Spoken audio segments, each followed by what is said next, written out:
നമസ്കാരം സാർ. സാറേ, പ്രധാനമന്ത്രി നരേന്ദ്രമോദി തിരുവനന്തപുരത്ത് വന്ന് മടങ്ങി. സത്യത്തിൽ വമ്പൻ പ്രഖ്യാപനങ്ങൾ ഉണ്ടാകുമെന്നാണ് എല്ലാവരും പ്രതീക്ഷിച്ചിരുന്നത്. മാധ്യമങ്ങളും അങ്ങനെ തന്നെ പ്രചരിപ്പിച്ചു. പക്ഷേ അദ്ദേഹം പ്രഖ്യാപനങ്ങൾ അങ്ങനെ ഒന്നും നടത്തിയില്ല. സത്യത്തിൽ ജനങ്ങളുടെ പ്രതീക്ഷ തല്ലിക്കെടുത്തുകയായിരുന്നു നരേന്ദ്രമോദി. എന്തുകൊണ്ട് അദ്ദേഹം ഈ ജനങ്ങൾ പ്രതീക്ഷിച്ചതുപോലെ വമ്പൻ പ്രഖ്യാപനങ്ങൾ പ്രധാനമന്ത്രിയിൽ നിന്നും ഉണ്ടായില്ല? എന്താണ് അതിന് കാരണം? നമ്മൾ പ്രധാനമന്ത്രി നരേന്ദ്രമോദിക്ക് രണ്ട് തലമുണ്ട്. ഒന്ന്, അദ്ദേഹം ഇന്ത്യയുടെ പ്രധാനമന്ത്രിയാണ്. ഇന്ത്യയുടെ പ്രധാനമന്ത്രി എന്താണ് ചെയ്യേണ്ടത്, എന്താണ് ചെയ്യരുതാത്തത് നന്നായിട്ടറിയാവുന്ന ആളാണ് പ്രധാനമന്ത്രി നരേന്ദ്രമോദി.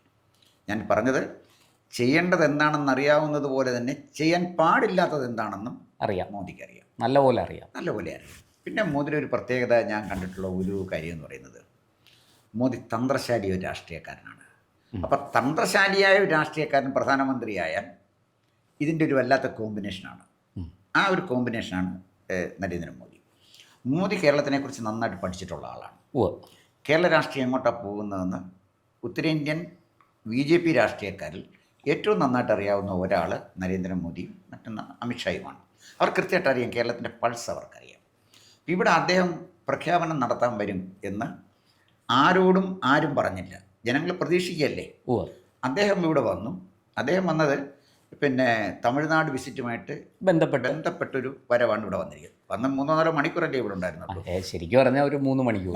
അത് കഴിഞ്ഞ് അദ്ദേഹം മടങ്ങിപ്പോയി. അപ്പോൾ കേരളത്തിലെ ഏതെങ്കിലും ഒരു പ്രഖ്യാപനത്തിനോ കേരളത്തിലെ ഒരു പ്രത്യേക പരിപാടിക്കോ ആയിട്ട് മോദി വന്നതല്ല, മറിച്ച് ഇവിടെ വന്ന് നേരെ തമിഴ്നാട്ടിലേക്ക് പോവുകയും ചെയ്തു. അപ്പോൾ അദ്ദേഹം ഇവിടെ വന്നതിൻ്റെ പ്രത്യേക ഒരു കാരണം എന്ന് വെച്ചാൽ, തിരുവനന്തപുരം കോർപ്പറേഷനിൽ BJP അധികാരത്തിൽ വന്നു. ഇതൊരു നല്ല തുടക്കമാണെന്ന് അദ്ദേഹത്തിന് അറിയാം. അഹമ്മദാബാദ് കോർപ്പറേഷൻ പിടിച്ചുകൊണ്ടാണല്ലോ ഗുജറാത്തിൽ BJP അതിൻ്റെ അദ്ദേഹം എടുത്ത് പറഞ്ഞിട്ടുണ്ട്, ഞാൻ കേട്ടില്ല. അപ്പോൾ അവിടെ തന്നെ തൻ്റെ പാർട്ടി കേരളത്തിലെ ഒന്ന് ടേക്ക് ഓഫ് ചെയ്യാൻ തുടങ്ങുക. ഇതുവരെ റൺവേ കൂടെ ഓടുകയായിരുന്നു. നേമത്തൊരു സീറ്റ് കിട്ടിയപ്പോൾ പോവുകയും ചെയ്തു. അപ്പോൾ അതുകൊണ്ട് ടേക്ക് ഓഫ് ചെയ്യാന്ന് പറഞ്ഞാൽ വേറെ ലെവലാണ്. അപ്പോൾ കേരള രാഷ്ട്രീയത്തിലെ BJP ടേക്ക് ഓഫ് ചെയ്യണമെങ്കിൽ എന്തൊക്കെ ചെയ്യണം എന്നുള്ളതിനെക്കുറിച്ച് അദ്ദേഹത്തിലെ രാഷ്ട്രീയക്കാരനറിയാം. ഇന്ത്യൻ പ്രധാനമന്ത്രി എന്നുള്ള നിലയിൽ തിരുവനന്തപുരത്ത് വരുമ്പോൾ എന്താണ് ചെയ്യേണ്ടത്, അദ്ദേഹം ചെയ്യാൻ വന്നത് ട്രെയിൻ ഫ്ലാഗ് ഓഫ് ചെയ്യാനല്ലായിരുന്നു. ട്രെയിൻ ഫ്ലാഗ് ഓഫ് ചെയ്യുന്നുണ്ട്. അല്ലാതെ CSIRൻ്റെ പാപ്പനംകോട് അവിടെ ഒരു പുതിയ ഗവേഷണ വിഷയവുമായി ബന്ധപ്പെട്ടൊരു പുതിയ പ്രോജക്റ്റ് ഉദ്ഘാടനം ചെയ്തു. അങ്ങനെയുള്ള ഔദ്യോഗികമായ 2-3 പരിപാടികൾ. അപ്പം എന്തിനാ ഈ പദ്ധതി പ്രഖ്യാപിക്കുന്നതിനേക്കാൾ എത്രയോ വലുതാ അദ്ദേഹം ഫ്ലാഗ് ഓഫ് ചെയ്ത ട്രെയിന്. കേരളത്തിലെ ഈ യാത്രക്കാരിൽ ബഹുഭൂരിപക്ഷം ആളും ട്രെയിനെ ആശ്രയിച്ച് പോകും. ഇവിടെ നരേന്ദ്രമോദി എന്ന് പറയുന്നൊരു പ്രധാനമന്ത്രി ഉണ്ടായത് കൊണ്ടാണ് വന്ദേ ഭാരത് എന്ന് പറയുന്നൊരു ട്രെയിനിൽ എനിക്ക് സഞ്ചരിക്കാൻ കഴിഞ്ഞത്. ലാലു പ്രസാദിനെ പോലോ അല്ലെങ്കിൽ വേറൊരുത്തനെ പോലോ ഒരു റെയിൽവേ മന്ത്രിയോ അല്ലെങ്കിൽ അതുപോലെ ഒരു പ്രധാനമന്ത്രിയോ ആയിരുന്നെങ്കിൽ ഇത് നടക്കില്ലായിരുന്നു. ഞാൻ ചോദിക്കട്ടെ, 10 കൊല്ലം 2004 തൊട്ട് 2014 വരെ മൻമോഹൻ സിംഗ് അല്ലേ ഇന്ത്യ ഭരിച്ചുകൊണ്ടിരുന്നത്. അദ്ദേഹം നല്ല സാമ്പത്തിക വിദഗ്ധനാണ്. അതായത് നമ്മുടെ നരസിംഹറാവുവിൻ്റെ ഗവൺമെൻറ്റിലെ നല്ല സാമ്പത്തിക വിദഗ്ധനും നരസിംഹറാവുവിൻ്റെ ആ ന്യൂ എക്കണോമിക് പോളിസിക്ക് അനുസൃതമായി അദ്ദേഹം നയങ്ങൾ മുന്നോട്ട് കൊണ്ടുപോയി. ഇന്ത്യയുടെ വാതിൽ മലർക്കെ തുറന്നു. നമ്മുടെ സാമ്പത്തിക നയത്തിന് ഒരു വ്യതിയാനം ഉണ്ടാക്കിയത്, ഇന്ത്യയുടെ സാമ്പത്തിക വളർച്ചയ്ക്കും തുടക്കം കുറിച്ച നരസിംഹറാവുവിൻ്റെ ലെഫ്റ്റനൻ്റായിട്ട് ഇന്ന് ഫൈറ്റ് ചെയ്ത ആളാണ് മൻമോഹൻ സിംഗ്. സാമ്പത്തിക വിപ്ലവത്തിന് തിരികൊളുത്തിയ ലോകത്തിലെ സാമ്പത്തിക വിദഗ്ധന്മാരിൽ ഒരാളല്ലേ. അതെ, തീർച്ചയായിട്ടും. പക്ഷെ 10 കൊല്ലം ഭരിച്ചിട്ട് അദ്ദേഹത്തിന് എന്ത് നേടാൻ, ഒന്നും ചെയ്യാൻ കഴിഞ്ഞില്ല. ഇന്ത്യയുടെ സാമ്പത്തിക GDP എത്ര ശതമാനം വർദ്ധിപ്പിക്കാൻ കഴിഞ്ഞു? ഇന്ത്യയുടെ സാമ്പത്തിക പുരോഗതിയിലേക്ക് എന്ത് ചെയ്യാൻ കഴിഞ്ഞു? അതൊക്കെ ചെയ്യാൻ കഴിഞ്ഞില്ലല്ലോ. ഒന്നും കഴിഞ്ഞില്ല. ഈ നരേന്ദ്ര എടുത്തു പറയത്തക്ക സംഭാവനകളൊന്നുമില്ല. തകർന്നു പോകാതെ അതിനെ നിലനിർത്തി. 2014 തൊട്ട് ഇന്ന് 2026 കഴിഞ്ഞു. ഇതിനിടയിലുള്ള ഒരു കാലഘട്ടത്തിൽ ഇന്ത്യയുടെ വളർച്ച ഒന്ന് പരിശോധിച്ച് നോക്കി. 7ാമതും 8ാമതും ഒക്കെ കിടന്ന സമ്പദ് വ്യവസ്ഥയിൽ കിടന്ന രാജ്യം ഇന്ന് 4ാമത് എത്തി നിൽക്കുകയാണ്. അടുത്ത 3ാമതാകാൻ പോവാണ്. അതുപോലെ തന്നെ ഇന്ത്യയുടെ വ്യോമസേനയുടെ കരുത്തിൻ്റെ കാര്യത്തിൽ ഇന്ത്യ 2ാമത് വന്നു. ചൈന പുറം 3ാമതായി, ഇന്ത്യ 2ാമത് വന്നു. ഞാൻ പറഞ്ഞത്, ഇന്ത്യൻ പ്രതിരോധ സംവിധാനം ഇത്രയും വിപുലീകരിക്കുന്നു എന്ന് പറയുമ്പം അതിന് പണം വേണ്ടേ? ആലോചിച്ച് നോക്കി, ഒരു റഫേൽ യുദ്ധവിമാനത്തിന് എത്ര കോടി രൂപയാണ് ചിലവാകുന്നത്? വലിയ തുക. വരാൻ പോകുന്ന ഇനി 100 റഫേൽ വരാൻ പോകും. 114 114 വരാം. വരാൻ പോകുന്നു മാത്രമല്ല റഫേൽ ഇവിടെ ഉണ്ടാക്കാൻ പോകുന്നു. ഉവ്വ്. അതാണ് അതിലെ ഏറ്റവും സവിശേഷമായ കാര്യം അതാണ്. ഇന്ത്യയിൽ ഇത് നിർമ്മിക്കാൻ. പണം കൊടുത്ത് നമ്മൾ വാങ്ങുന്നു എന്നുള്ളതിനേക്കാൾ അത് ഇന്ത്യയിൽ നിർമ്മിക്കുന്നു എന്നാണ്. എഞ്ചിൻ മാത്രം നമ്മൾ പുറത്തുനിന്ന് വാങ്ങി അവർ കമ്പനി ദസാൾട്ട് ഏവിയേഷൻ കൊണ്ടുവരുന്നു. ബാക്കി കാര്യങ്ങളെല്ലാം ഇവിടെയാണ് ചെയ്യുന്നത്. ഇപ്പം നമ്മൾ ദസാൾട്ട് ഏവിയേഷൻ ഈ റഫേൽ വാങ്ങിച്ചപ്പോൾ തന്നെ നമ്മൾ ഈ വിമാനത്തിൽ ഇന്ന സംവിധാനങ്ങൾ ഏർപ്പെടുത്തണം. എന്തിനാണ് ഈ സംവിധാനം എന്ന് അവരോട് പറഞ്ഞില്ല. ഇന്നടത്തൊക്കെ കൊളുത്തും ഒക്കെ വെക്കാൻ പറഞ്ഞതേ ഉള്ളൂ. അവിടെ എന്താ ചെയ്യുന്നത് നമ്മളാണ് തീരുമാനിച്ചത്. അപ്പോൾ കൃത്യമായി റഫേൽ യുദ്ധവിമാനമാണ് നമ്മൾ ഈ ഓപ്പറേഷൻ സിന്ദൂറിൻ്റെ കാലത്ത്. അതുപോലെ തന്നെ ചൈന 2 പ്രാവശ്യം നമ്മളെ അറ്റാക്ക് ചെയ്തില്ലേ? അറ്റാക്ക് ചെയ്യുന്ന പറഞ്ഞാൽ സംഘർഷം ഉണ്ടാക്കിയില്ലേ? ഗാൽവൻ താഴ്വരയിൽ ഉണ്ടാക്കി, ഡോക്ലാമിൽ ഉണ്ടാക്കി. ഇതിനെ നമ്മൾ റെസിസ്റ്റ് ചെയ്തില്ലേ? അപ്പം ആലോചിച്ച് നോക്കി. അപ്പം സിന്ദൂർ ആക്രമണം നടന്നു, ഡോക്ലാമിലും അതുപോലെ തന്നെ പിന്നെ ഗാൽവൻ താഴ്വരയിലും ചൈന കടന്നാക്രമണം നടത്താൻ ശ്രമിച്ചു. ഇതിനെയെല്ലാം ഒരേ സമയം പ്രതിരോധിച്ചുകൊണ്ടാണ് ഈ രാജ്യ സാമ്പത്തിക വളർച്ച നേടിയെന്ന് ആലോചിച്ച് നോക്കണം. അപ്പോൾ പ്രതിരോധത്തിന് നന്നായിട്ട് പണം ചെലവഴിച്ച് നമ്മുടെ കൃത്യമായി നമുക്ക് വേണ്ടുന്ന സുരക്ഷാ ക്രമീകരണങ്ങൾ ഒരുക്കി വെച്ച ഒരു പ്രധാനമന്ത്രി. മറ്റൊരു കാര്യം കൂടി അതിനകത്ത് നമുക്ക് ആഡ് ചെയ്യാൻ കഴിയില്ലേ സാർ? ഈ പ്രതിരോധ മേഖലയിൽ വലിയ തോതിൽ കയറ്റുമതി ആരംഭിച്ചതും ഈ അടുത്ത കാലത്താണ്. അതെ, പ്രത്യേകിച്ചും ഈ കഴിഞ്ഞ 12 വർഷത്തിനിടയ്ക്ക് ഇപ്പോൾ നമ്മൾ അവസാനത്തെ ഒരു 4 വർഷം എടുത്ത് നോക്കുകയാണെങ്കിൽ പ്രതിരോധ മേഖലയിലെ നമ്മുടെ കയറ്റുമതി വലിയ രീതിയിൽ, അതായത് 1, 2, 3 ഇരട്ടിയൊന്നുമല്ല, വലിയ രീതിയിൽ ഒരു കുതിച്ചു ചാട്ടം തന്നെ നടന്നു. അതും ഇതിൻ്റെ കൂടെ നമ്മൾ ചേർത്ത് വായിക്കേണ്ടതല്ലേ? തീർച്ചയായും. രാജ്യം ഇന്നലെ വരെ ഈ പ്രതിരോധ മേഖലയ്ക്ക് ഒരു പ്രത്യേകതയുള്ളത്, ജവഹർലാൽ നെഹ്റുവിൻ്റെ കാലം തൊട്ട് നരേന്ദ്രമോദിയുടെ കാലം വരെയുള്ള കാലം പ്രതിരോധ ഡിപ്പാർട്ട്മെൻ്റ് എന്ന് പറയുന്നത് ഗവൺമെൻറ്റിൻ്റെ അല്ലെങ്കിൽ ഭരിക്കുന്ന പാർട്ടിയുടെ, ഏത് പാർട്ടിയാണോ കേന്ദ്രം ഭരിക്കുന്ന അവരുടെ ഒരു കറവ പശുവാണ് പ്രതിരോധ വകുപ്പ് എന്ന് പറയുന്നത്. നെഹ്റുവിൻ്റെ കാലത്ത് ജീപ്പ് വാങ്ങിച്ചെടുത്ത ആരോപണം ഉണ്ടായിരുന്നു പ്രതിരോധ ഇടപാടിൽ. തീർച്ചയായിട്ടും. രാജീവ് ഗാന്ധി ഭരിക്കുന്ന സമയത്ത് ബോഫോഴ്സ് കേസ് ഉണ്ടായിരുന്നു.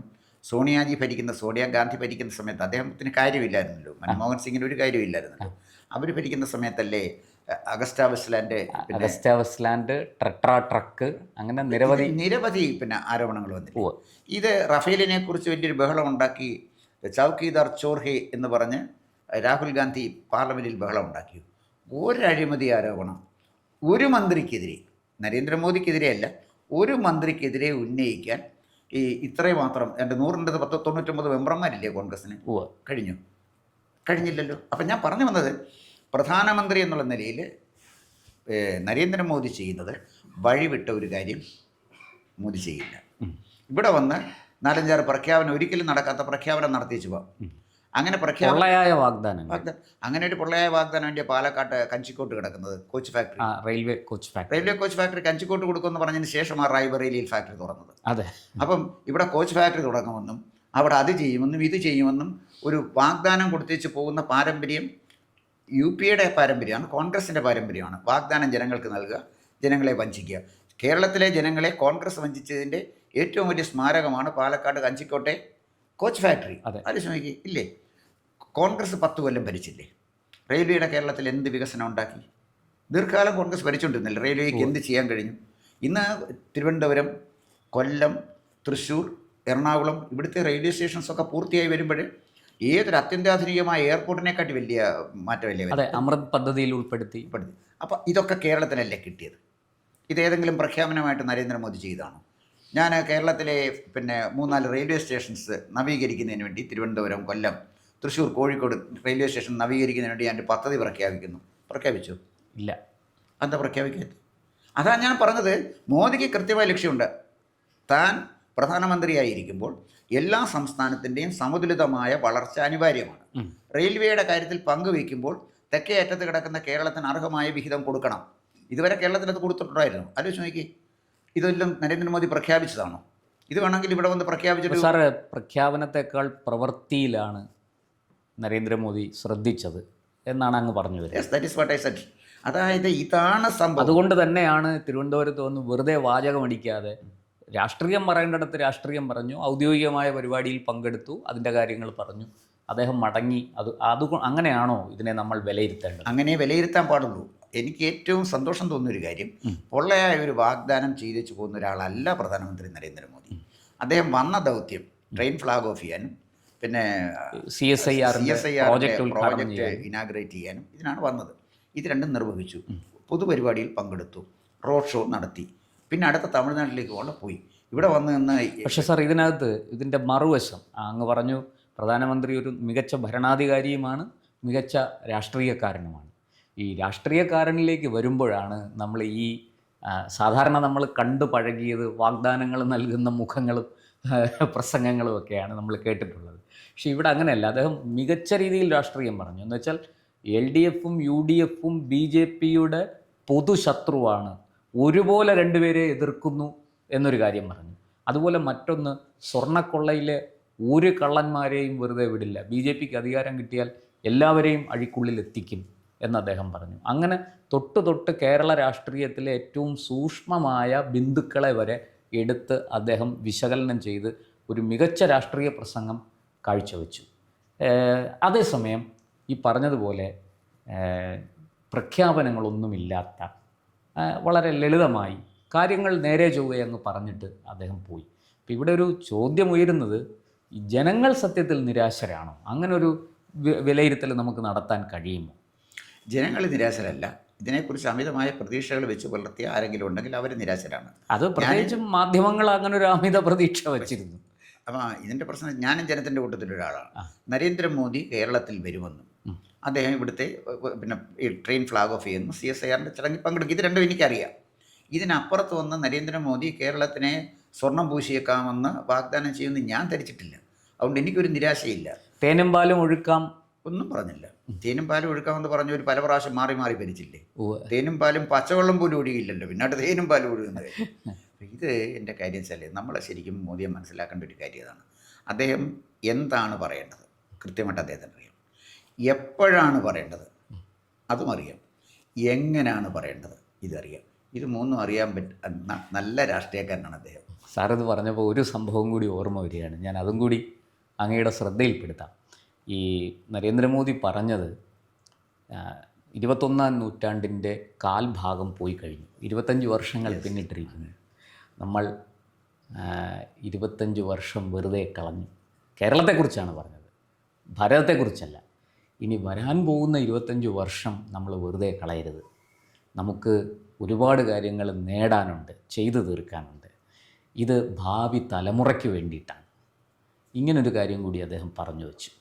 ഇത് സത്യത്തിൽ മറ്റേതൊരു വമ്പൻ പ്രഖ്യാപനത്തെക്കാളും വലിയൊരു ഒരു ചൂണ്ടുപലകയല്ലേ അദ്ദേഹത്തിൻ്റെ ഈ വാക്കുകൾ? തീർച്ചയായിട്ടും അദ്ദേഹം പറഞ്ഞതിൻ്റെ കാര്യം, ഇതൊരു ജനാധിപത്യ രാജ്യമാണ്. ഭരണം നടന്ന ജനാധിപത്യ രീതിയിൽ തിരഞ്ഞെടുക്കപ്പെട്ട ഗവൺമെൻറ്റുകളാണ്. ജനങ്ങൾ ഗവൺമെൻറ്റുകളെ തിരഞ്ഞെടുക്കുമ്പോൾ കൃത്യമായ ശുഷ്കാന്തി കാണിച്ചില്ലെങ്കിൽ ജനങ്ങൾക്ക് തന്നെയാണ് നഷ്ടമുണ്ടാകാൻ പോകുന്നത്. കാരണം മാറി മാറി ഇടതുപക്ഷവും വലതുപക്ഷവും ഭരിച്ചു.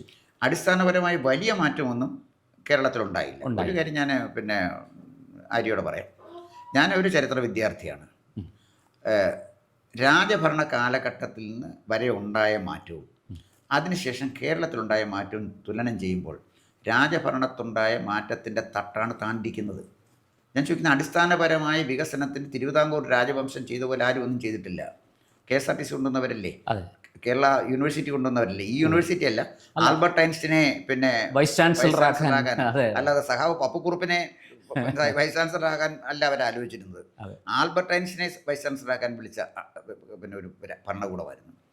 പിന്നെ നമ്മുടെ ആദ്യത്തെ പള്ളിവാസൽ MC റോഡ് കോൺക്രീറ്റ് ചെയ്യുകയായിരുന്നു. ഇവിടെ തൊട്ട് അങ്കമാലി വരെ റോഡ് കോൺക്രീറ്റ്. സ്കൂളുകൾ, പെൺകുട്ടികൾക്കുള്ള പ്രത്യേക വിദ്യാഭ്യാസ സ്ഥാപനങ്ങൾ, ഉന്നത വിദ്യാഭ്യാസ സ്ഥാപനം, എത്രയോ കോളേജുകൾ. അപ്പോൾ കേരളത്തിലെ വിദ്യാഭ്യാസ രംഗത്ത് ഇൻഫ്രാസ്ട്രക്ചറിൻ്റെ കാര്യത്തിൽ ഒക്കെ ഏറ്റവും വലിയ കോൺട്രിബ്യൂഷൻ ചെയ്തത് രാജകുടുംബമാണ്.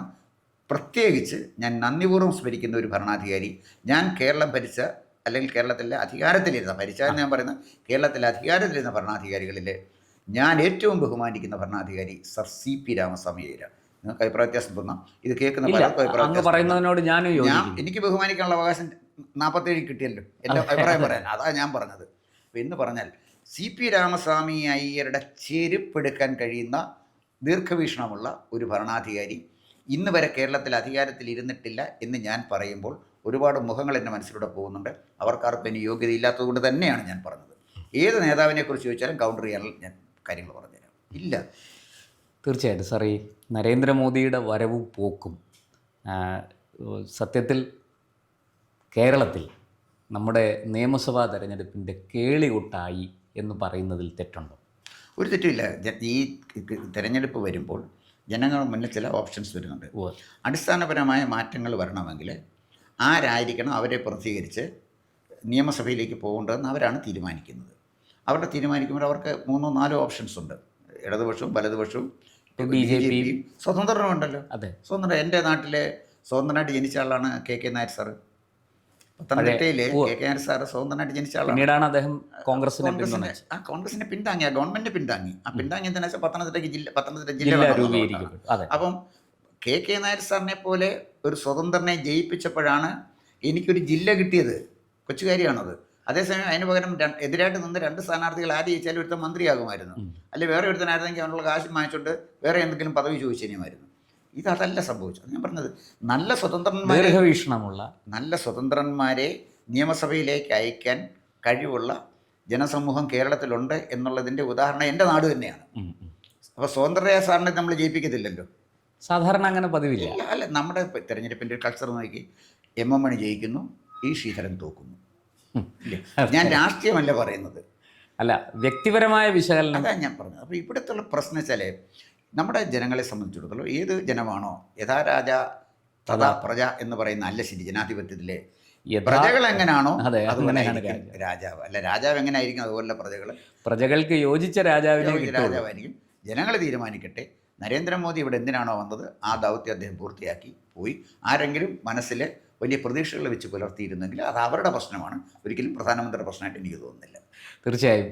എന്തായാലും കേരളത്തിൽ തെരഞ്ഞെടുപ്പിൻ്റെ കേളികൊട്ട് ഉയർന്നിരിക്കുന്നു. മറ്റു കാര്യങ്ങൾ നമുക്ക് വഴിയെ നോക്കാം. നന്ദി.